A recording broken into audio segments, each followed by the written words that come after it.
Okay, drum roll please.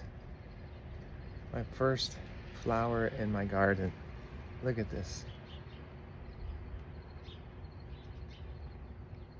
Beautiful.